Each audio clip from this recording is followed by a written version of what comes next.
వైసీపీపై అక్కసుతోనే మహానాడును కడపలో నిర్వహించారని ఆ పార్టీ నేత అంబటి రాంబాబు ఆరోపించారు. ఎన్నికల్లో ఇచ్చిన హామీలు ఎన్ని నెరవేర్చారో మహానాడులో చంద్రబాబు చెప్పలేకపోయారని అంబటి విమర్శించారు. 3 రోజుల మహానాడులో బూతులు, భజనలు తప్ప మరేవీ లేవని దుయ్యబట్టారు. మహానాడులో చంద్రబాబు పూర్తిగా అభద్రతాభావంతో ఉన్నట్లు అనిపించిందన్నారు. ఇద్దరుంటే 40,000, ముగ్గురుంటే 60,000, నలుగురుంటే 80,000 ఈ రకంగా పాట పాడారే. మరి గత సంవత్సరం ఏం ఇవ్వలేదే, పోనీ ఈ సంవత్సరం ఇవ్వాలి కదా. ఈ సంవత్సరం ఇచ్చే పరిస్థితి లేదే. ఒక పిల్లవాడు ఉంటే 40,000 ఇవ్వాలి 2 సంవత్సరాలు కలిపి, ఇద్దరుంటే 80,000 ఇవ్వాలి, ముగ్గురుంటే ఈ రకంగా పెంచుకుంటూ ఇవ్వాలి కదా.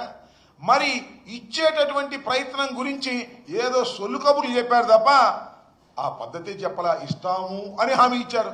చిత్రం ఏంటంటే గతంలో ఇచ్చిన హామీలను నెరవేరుస్తామని హామీ ఇచ్చారు మహానాడులో.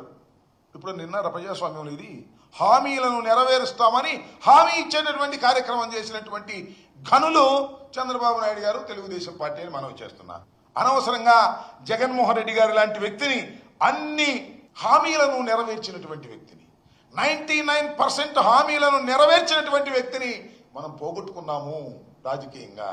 అనవసరంగా చంద్రబాబు నాయుడు గారిని అధికారంలోకి తెచ్చుకున్నాము అనేటువంటి పశ్చాత్తాపడుతున్న దశలో ఇవాళ మహానాడు జరిగింది. అది ఆ ఛాయలు చాలా స్పష్టంగా మహానాడులో కనిపిస్తూ వచ్చాయి. ఈ ఏడాది పాలనలో అసలు మీరు సాధించింది ఏంటి? ఏ రంగంలో ఏమి సాధించారు?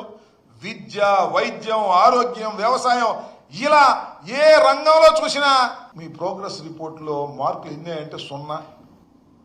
ఒక్క మార్కు కూడా రానటువంటి పరిస్థితుల్లో మీరున్నారు.